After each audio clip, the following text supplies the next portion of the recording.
педагогике много профессий, и в каждом есть прелесть своя.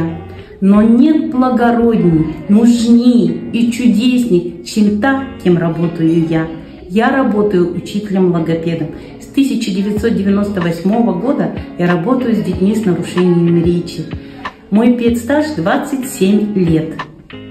Я педагог-эксперт. Мой девиз «Успех ребенка – это успех моей работы».